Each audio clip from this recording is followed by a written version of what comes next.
sectors and important industry leaders, ISP, Niti Aayog, and all our departmental secretaries under the various departments, ministers heading over. And finally, we have prepared a document and we are going to launch that or release that document today evening. In this session, we have extended our invitation to all of the industry leaders, not only in this country, to the whole world also. Many of the countries, nearly about 6 continents, people have participated and they are giving their valuable ideas and suggestions also. In the process, in this entire summit, simultaneously we are conducting nearing about 28 sessions like this to take their valuable suggestions and ideas for the growth of our state and our vision. Thank you very much for once again for coming all the way. Let me begin with a story close to our hearts. 2 decades ago, Hyderabad skies promise, but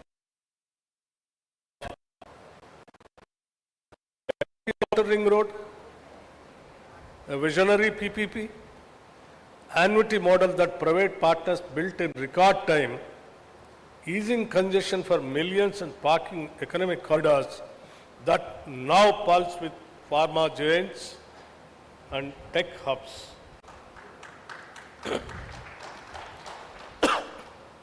That single project did not just move vehicles, it accelerated Telangana's destiny, proving PPs turn bold visions into thriving reality.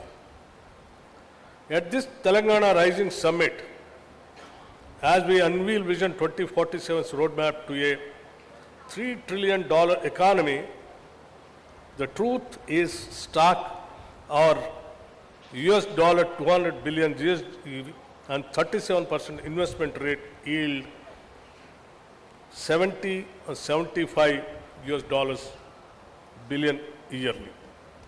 Yet, a 30 billion gap looms today, expanding relentlessly. PPs are the engines for core urban, in the sense cure, peri-urban cure, and rural agri rare zones, targeting $1 trillion economy by 2034. Unleashing private capital for metros, solar parks, and skill hubs while freeing public funds for human development and net zero ambitions. 3 fiscal realities compel this: GST limits, tax to GSDP hikes, FRBM caps borrowing at 3% of GSDP, dwindling household savings, starve long-term projects. PPs break these chains, channeling institutional funds into transport, renewables, and digital infrastructure with smart risk allocation for scale and efficiency. We have nailed it before. For example, Hyderabad International Airport's lasting concession with public oversight. Our Outer Ring Road, rapid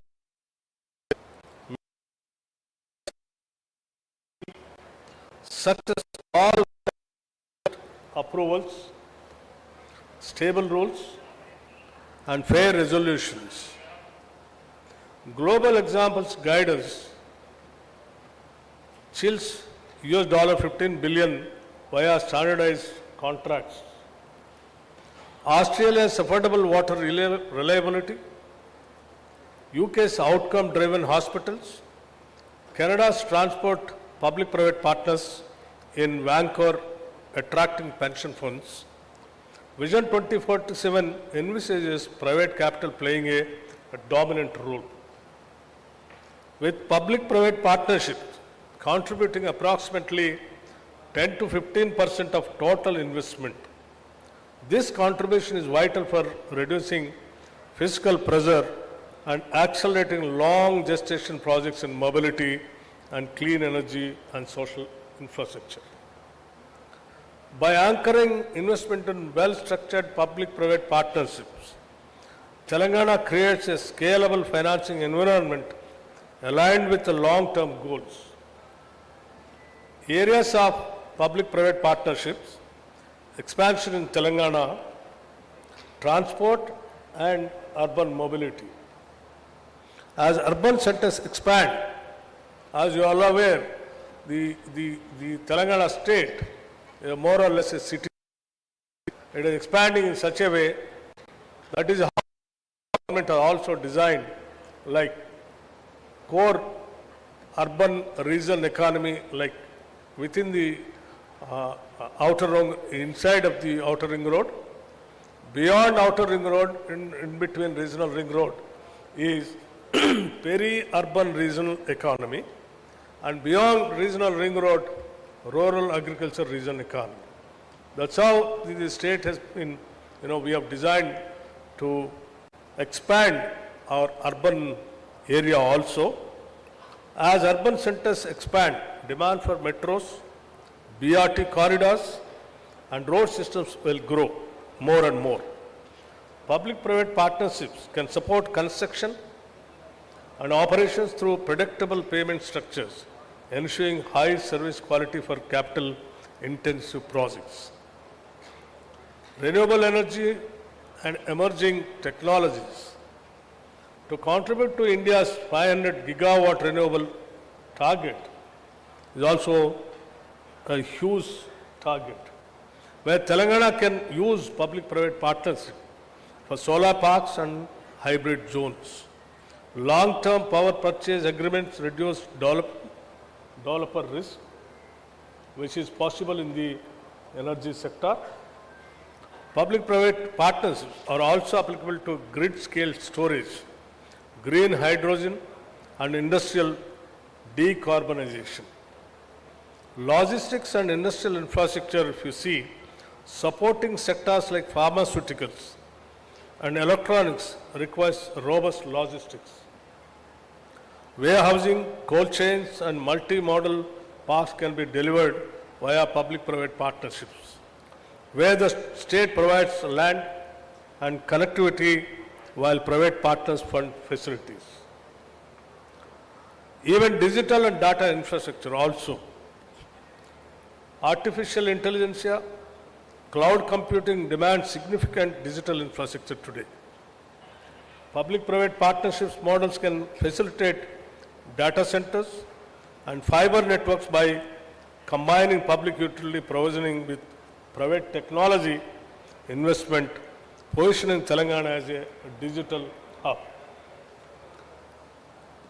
Healthcare also, public-private partnerships can expand diagnostics and hospitals with payments linked to service quality.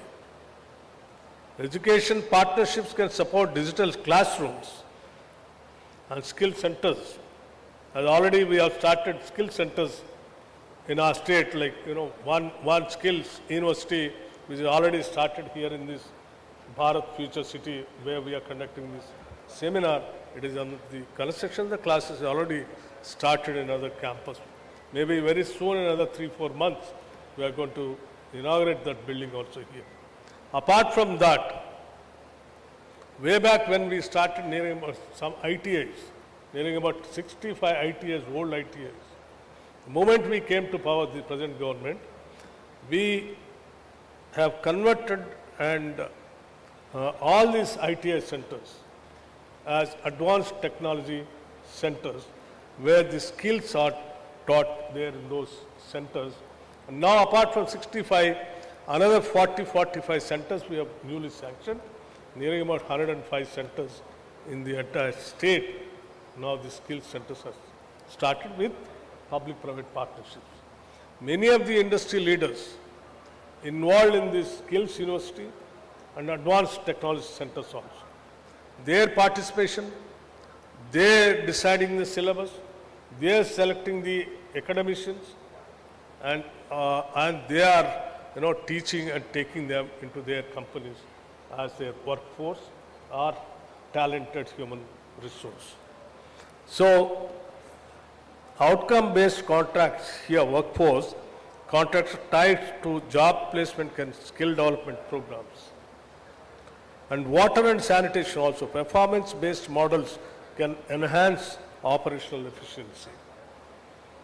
Advanced PPPs, tools for Telangana's investment agenda.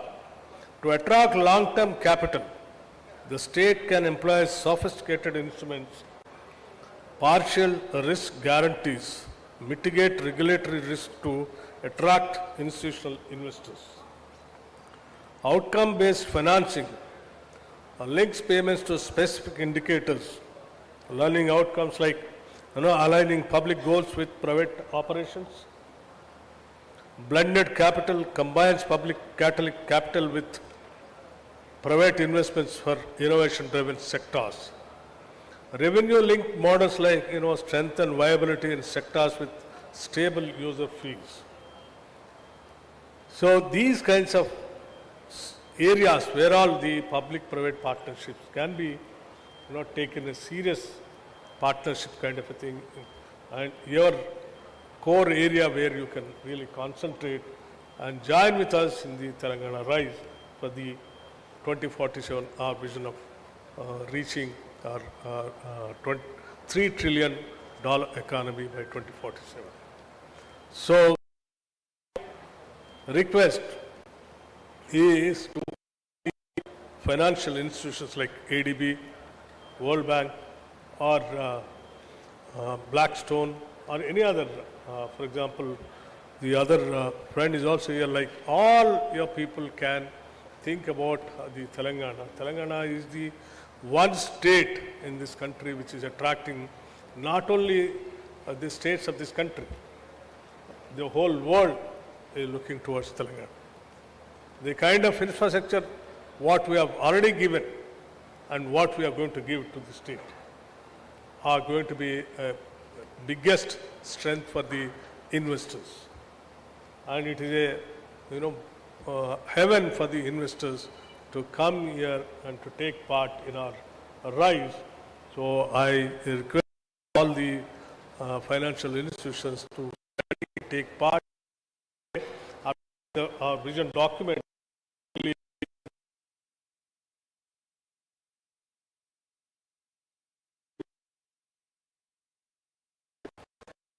and Telangana's $3 trillion ambition demanding a substantial investment gap that public resources alone cannot cover this dream.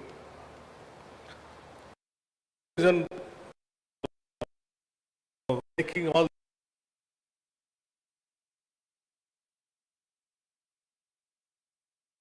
efficient solutions by maintaining fiscal production.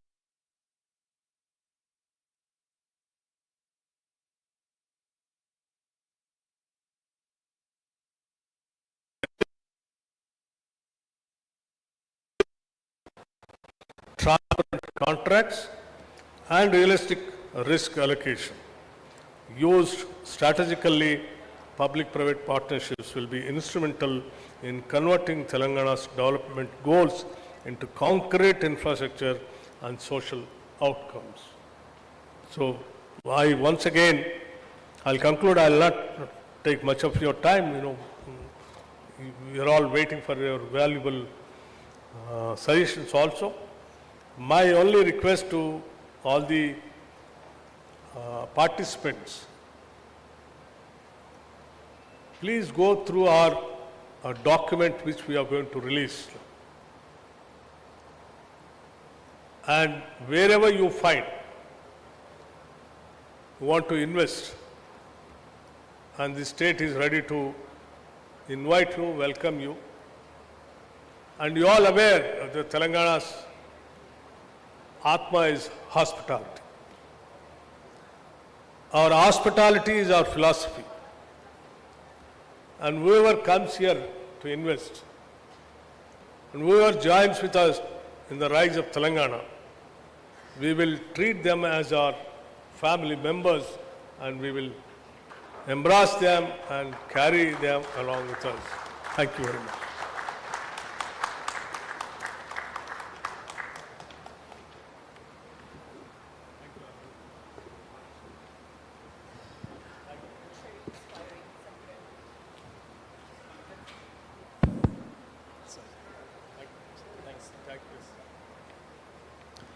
Thank you, sir. The Honorable Deputy Chief Minister has emphasized the importance of the PPP and the success which Telangana had in many of the important projects like ORR, Metro Rail, Skill University. So these are all very, very successful projects which Telangana has already executed before. And he has also emphasized upon the limitations of the state government in raising the finances. So that's where the importance of the public-private partnership becomes very, very important. Our Deputy CM has also emphasized that, as we have kept a target of $1 trillion by 2034 and $3 trillion by 2047. So our investment rate, which is at present the 37%, has to go to 50%. So for that we require more funding for accelerated development, accelerated growth rate. So so our Honorable Deputy CM has made it very, very clear in the beginning itself as to why we are pitching for public-private partnership. And our experience in the past, basically we are trying to convey that our state is very, very ready and poised for this kind of investment. Our Deputy CM has also said that today evening our Telangana vision document is going to be released, and all the participants are requested to go through it, and wherever there is a possibility of investment and doing something more concrete technologically, I think the state will be welcoming all of you. With this, we will move to the next part of the question. I'll ask Harsa Khubchandani, that is for future ready infrastructure. With plans for logistic parks, industrial corridors, and increased energy needs, how can PPPs be leveraged to build and finance future-ready infrastructure that is resilient to climate change and driven by frontier technology, moving beyond conventional projects? Harsa. So, thank you for having me here. I think future-ready means many things, and you rightfully pointed out. One is resilience to climate change, resilience to natural disasters, and the other is being prepared for technology upgradations. So we'll take the climate change first. I think it is a reality now that our temperatures are rising, climate patterns are changing, and when you are doing the due diligence and project preparation for logistics projects, for warehouses, for industrial corridors, you have to consider that the average temperature of the last 10 years is not going to be the temperature in the future. It is going to be much higher temperature, chances of flood might be higher, all those things need to go into your design of your project. So you have to be prepared for higher temperatures, you need to prepare your drainage design accordingly, you need to prepare your cold chain accordingly, you need to prepare the warehouse design in such a way that the temperature, when it is very high, also your products are fine. Same for industrial corridors, the road might crack at very high temperatures. These are all small examples of how the climate change is affecting our projects today. It means that the maintenance cost is higher for such projects. It means that the developer who took the risk of those projects before is now not making the profits that he thought he would. So all of these things need to be incorporated in the project stage, in the project design stage, and all projects that the government of Telangana is now considering on a PPP basis should take up a climate change assessment as part of the technical due diligence part. The other now is the technology readiness of our projects. Now, this is something that cannot be predicted today for a 30-year project. chances are that for the next 10 years, you might still be able to predict technology, but beyond that, it is very difficult to. This requires your contracts to be flexible. It requires that the parties approach projects in the spirit of a partnership and not that, oh, technology is changed, you have to push the developer. The technology also has a cost. So some and some understanding and consultation between parties is required at such stage, and the contract, the PPP contract, has to be designed to accommodate the excessive cost from better technology which might need to come in.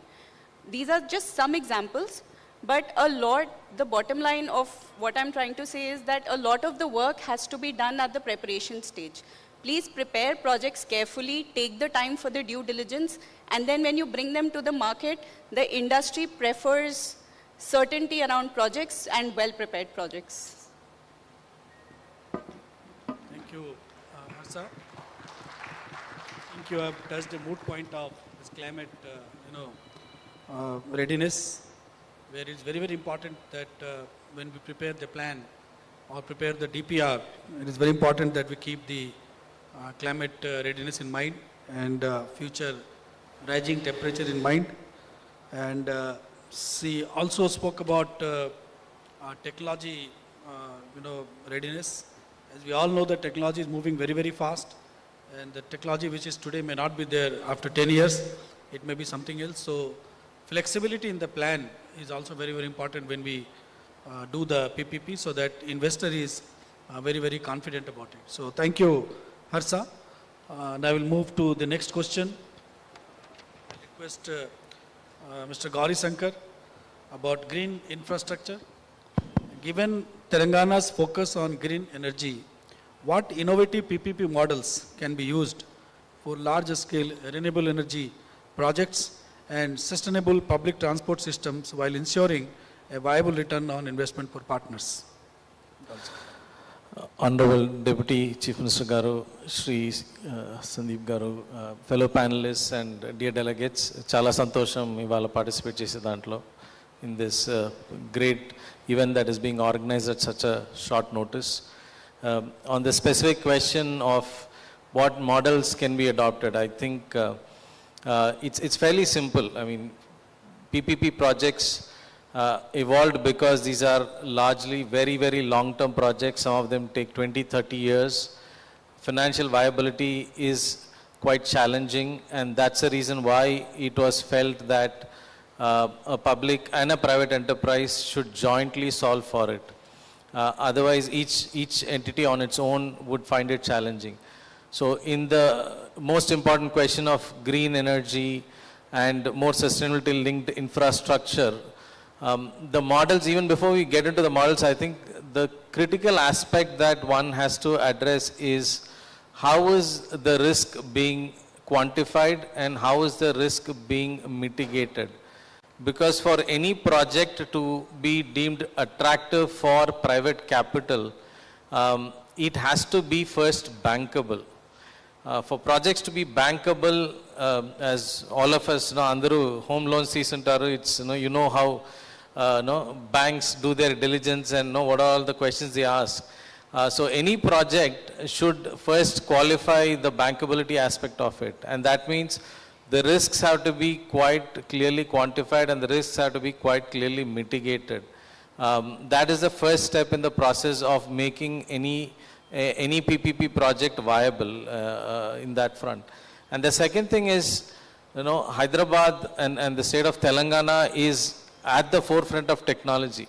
Today, if you see where, as the Honorable Deputy Chief Minister was mentioning, Hyderabad has leapfrogged into the, becoming a technology and innovation center. And, irrespective of who has,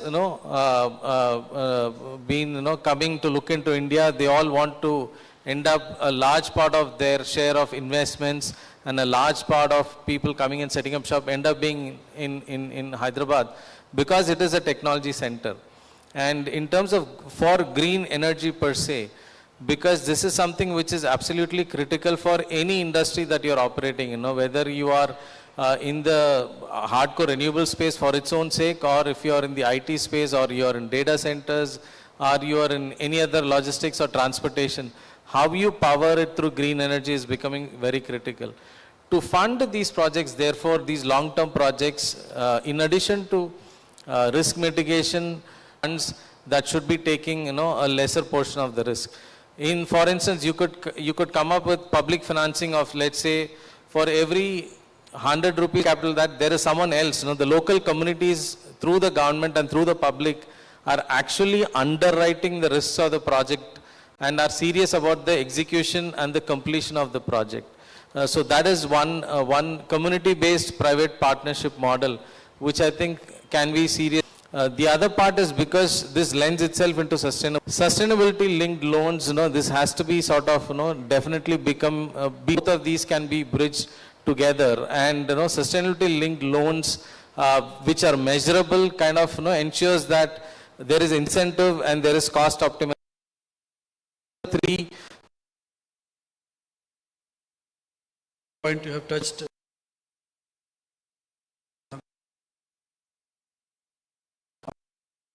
Telangana is reportedly exploring. We have to tread. I think we have to be very, very mindful of where do you draw that line. And I think coming from a business community, I think we always think, even from a PPP perspective, as the way to do it most efficiently is just to see it as any other organization and streamline the entire. Obviously, there are certain key components of every PPP model, and you can have a playbook around this and then customize this to a specific project. So to focus on some of the critical parts, right? What could be the, right now, it's important as a government, you obviously don't want to fire sale anything, but at the same time, you don't want to discourage private participation. It's easier to get anchored to where the last bidding happened and adjust it for inflation, but markets change, the systems change, the priorities change, and hence every time we are trying to do a PPP, it's important to do a fair peripheral locations where you want to encourage them to come to. You might need to give them concessions where the lot of capex is not front loaded, but essentially in terms of the lease payments, it's given over time.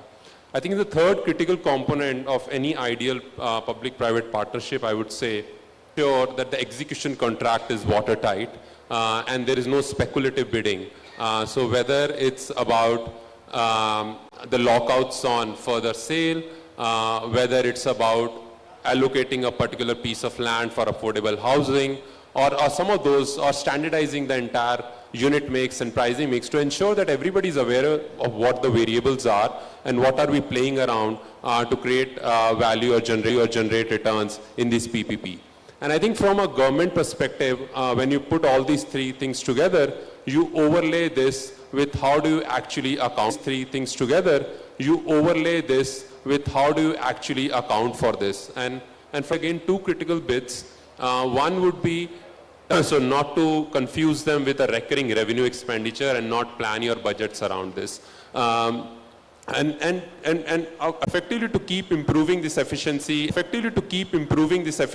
and to ensure that the best practices, probably it's not PPP, a committee or a land. Once the conference is over, and now I'll move to the next question, which I'll request again.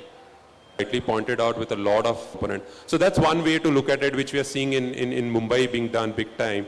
The other way could be just the viability gap fundings that you do, and that are more critical, I would say, in some of the periphery areas where the market prices of even the market units are not that high, that actually giving land at a concession is adding or is ensuring that the project becomes viable. So at which point in time there is an absolute amount of capex that government might need to support to ensure some other periphery projects are also taken off. But I think equally important, sir, and that we are seeing a lot in some of the developed markets, and we would want to see big time in India as well, and specifically Telangana, is the entire concept around rental housing. This is something that can very well take care of a lot of this population which is coming in and moving out. A lot of this mobile population where you have affordable rental housing for them. We've taken a big initiative under PMAY. But if you compare India to some of the other developed economies, what you see typically in India, why rental housing has not taken off, it's today probably like 15% of the market, vis-a-vis 40-50% in some of the developed markets, is one, the rental yields are very low.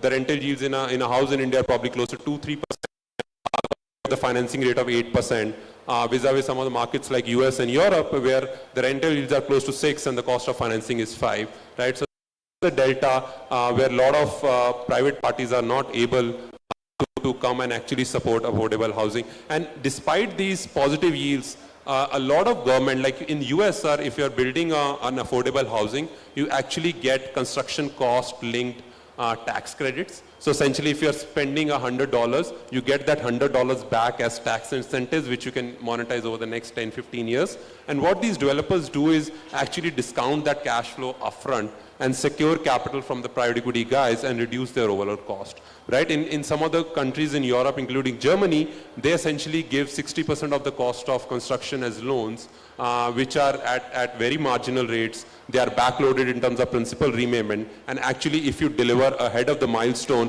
they waive off a part of the principal. So some of those concessionary terms and support from the government have led to affordable housing being a big proportion of overall housing in some of the developed markets, and we would want to see a lot of that coming in India and specifically in Telangana. Again, like any other private partnership and more so in affordable, I think the margins will be very, very thin. So it's important to ensure that in terms of the timelines and the cost, it's run very, very efficiently. So from government perspective, in the giving up the land, ensuring there are probably pre-approved building plans, standardized units, standardized prices, right? And a lot of clarity in around what is going to happen in terms of the policy initiatives over the next 3 to 5 years, I think will give a lot of confidence to the private parties to actually come up and share a little bit of this burden around the affordable housing.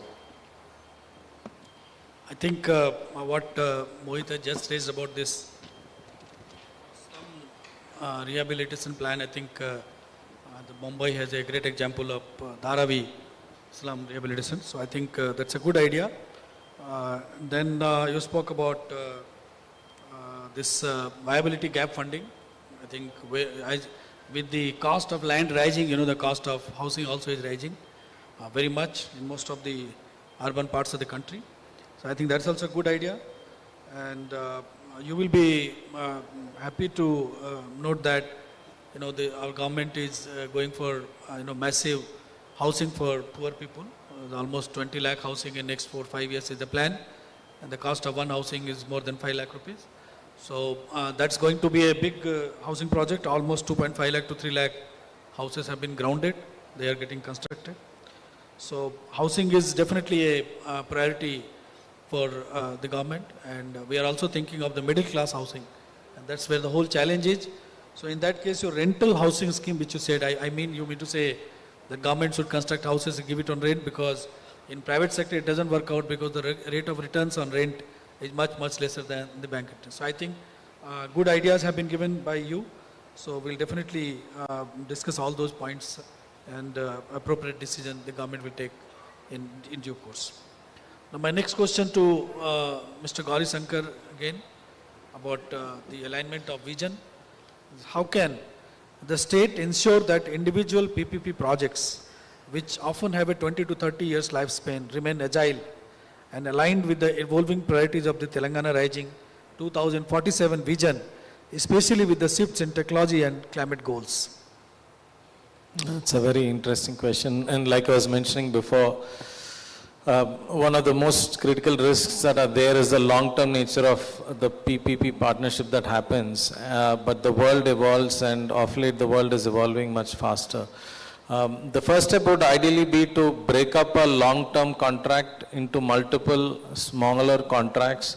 There can be a core delivery that is required, and then there can be smaller packages that are around.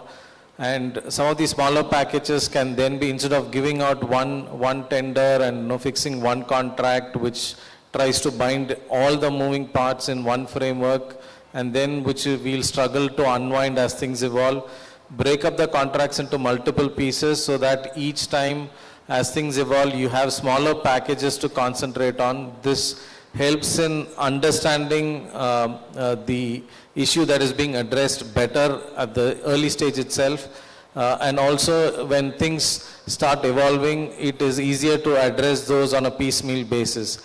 And because it will be in multiple packages, you could involve multiple partners for each of these packages, which means that you are having better oversight and more participation into these contracts, and it gets vetted. The more diligence gets, the more risk assessment happens, and the more things done better is coming out in the upfront itself.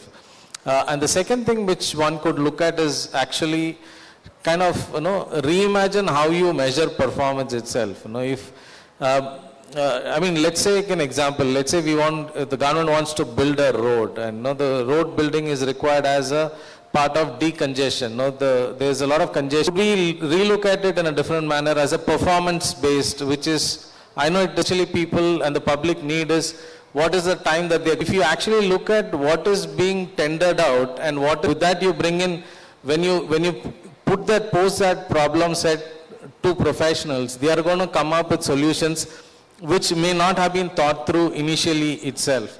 And the third thing I would say is that in most cases, the preparatory work that is required is a lot more, which gets underestimated. When a PPP project is envisaged, it is an idea, but it requires a lot of technical assessment and a lot of due diligence, which requires a lot of funding. So I would recommend that the government actually look at setting up some fund, allocate a fund which actually looks at diligencing the projects much more rigorously, and so that when those contracts are coming to the market, they can be easily understood and they can be easily sort of tendered and participants at it. It does cost a little bit upfront, but it saves a lot of time value. The government may be putting 10 rupees today, but if it's able to save 6 months or 12 months of timeline, the amount of benefit that it is able to pass on to the eventual public is humongous in terms of value. And the last point, to bring in the private participants ahead of time. There is a lot of times when private participants are happy to do pro bono work with the government to find out solutions. They may not end up winning the tender, but that is okay. But the private participants are more than willing, as a part of their social responsibility, to work with governments to assess very rigorously solutions that can be provided and what can be and because it's an evolving technology and each of us have worked with, no one person knows everything. The multiple people, multiple sets of professionals face different sets of challenges, and if all of them are coming together before the idea gets frozen and before it is getting tendered out, I think it can be managed and can be structured much better, and the solution, the outcome of that and the benefit that accrues to the public will be much more. So that's my short view on this one. I think Mr. Gaurisagar, you have raised a very important point, and it is true that whenever we tender a project in the sense that we want a road project from A to B kind of this thing. But this is the first time we are hearing that we should talk about outcome-based projects. Like we want to travel from, let us say, Gachibowli to, let us say, Tukkuguda or this Bharat Future City. How much time it should take, and accordingly projects should be designed. That's what you are basically trying to convey. I think it's a very, very important point for all the policy makers to understand this, and I think this point will carry on from here. And second point which you told about this, this preparatory work which basically goes before the, PPP projects. So you were basically suggesting some funds to be earmarked for this purpose so that, the many of the agencies can use the fund and go for an effective solution for the problems being faced by the government. And that's what are the 2 points which you raised. Now my next question will go to Miyoka again, is regarding the social sector. This beyond economic growth, how can PPPs in social infrastructure such as healthcare facilities, education hubs,